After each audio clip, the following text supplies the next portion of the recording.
Moving house is a huge deal, right? But that final bill from the removalist, it can feel like a total mystery. You're left wondering, where did that number even come from? Well, in this explainer, we're going to pull back the curtain and show you the exact formula movers use so you can stop guessing and start budgeting like an absolute pro. You know, it's so easy to think you're just paying for a truck and a couple of people to do the heavy lifting, but the real cost is a mix of time, distance, and a few key details you probably haven't even thought about. So let's break down what's really hiding inside that final quote. So to figure this all out, we'll first look at the basic pricing models movers use. Then we'll dive into the three biggest things that can make your price go way up. We'll also talk about those convenient add-ons before getting to the most important part, how to get a quote you can actually trust and, how to compare your options to find the best deal for you. Okay, first up, the pricing puzzle. It turns out most movers start with one of two basic formulas. Once you get what they are, the rest of the quote starts to make a whole lot more sense. You're almost always going to be quoted one of two ways. First, there's the hourly rate. This is awesome for a quick local move, but you gotta watch out because a traffic jam or a slow elevator can really add up. For bigger or long-distance moves, a fixed price is going to be your best friend. It just locks in the cost up front, so there are zero surprises. Now, let's talk about the fine print. You've got to keep an eye out for something called a minimum charge. This just means that even if your move is super quick, like, say, 90 minutes, you might still end up paying for 2 or even 3 hours of labor. It's just how companies make sure these small jobs are worth their time. You might also see a call-out fee. Now, don't worry, it's not some sneaky hidden charge. It simply covers the time and gas it takes for the crew to get from their depot to you and then back again. It's a totally standard part of the job. Okay, so that's the base price covered.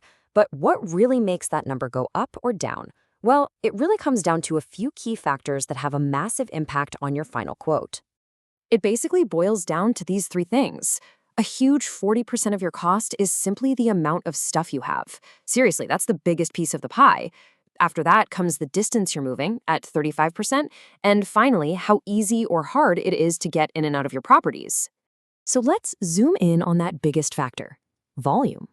Here's the big aha moment for a lot of people. The most expensive thing you're moving probably isn't your fancy TV. It's the sheer volume of everything else combined. Removalists measure this in cubic meters to figure out exactly what size truck you'll need. More stuff means a bigger truck and more labor, which, you guessed it, means a higher price tag. Next up is distance. This one's pretty obvious, right? For a local move, the cost is usually based on that hourly rate we talked about. But once you start going regional or all the way interstate, the whole game changes. The price starts being calculated by the mileage, the fuel, and the much bigger logistical challenge of a long-haul trip. And finally, accessibility. This is the factor everyone forgets about. Do you have flights of stairs, a really long walk from the street to your front door? Each one of these little challenges adds time and effort. If you're on an hourly rate, you're paying for that extra time directly.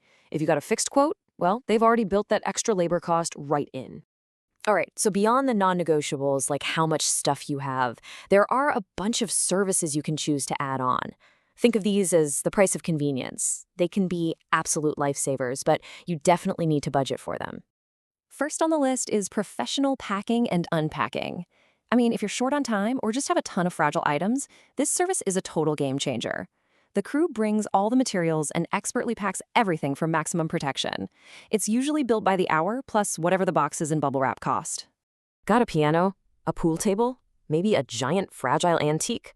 These are not normal items. They need special equipment, extra people, and specific skills to move them safely. So you should definitely expect an additional fee to cover that extra expertise and risk.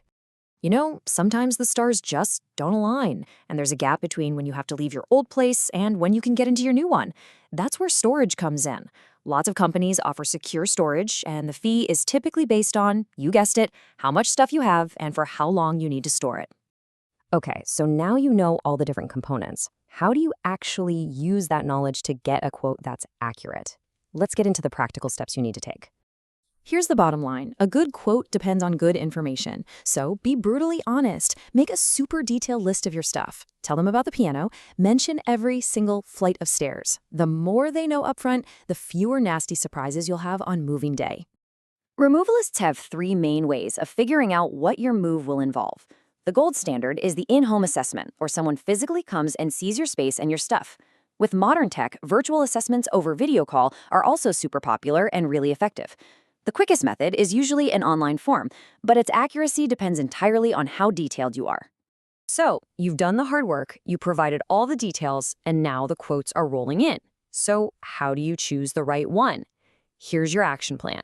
Now, I know it's tempting, but resist the urge to just pick the lowest number. The cheapest quote isn't always the best deal. You've got to compare them line by line. Are they all quoting for the same amount of stuff? Is insurance included? Does one quote clearly mention a fee for stairs that another one might be hiding? And before you decide anything, for sure, check their online reviews. And hey, if you want to lower that final number, here are 3 quick wins for you. First, declutter like your life depends on it. Remember, volume is your biggest cost. Second, pack the simple stuff yourself, like books and clothes. And third, if you possibly can, move on a weekday. It's almost always cheaper than a weekend. Ultimately, it all comes down to this: knowledge is power. By understanding the formula behind that final price, you're taking away the uncertainty and anxiety from the whole process. You're putting yourself in the driver's seat for a move that is smooth, stress-free, and perfectly on budget. So there you have it. The mystery is solved. You know the formula. The only question left is, are you ready to go out there and plan your next move with total confidence?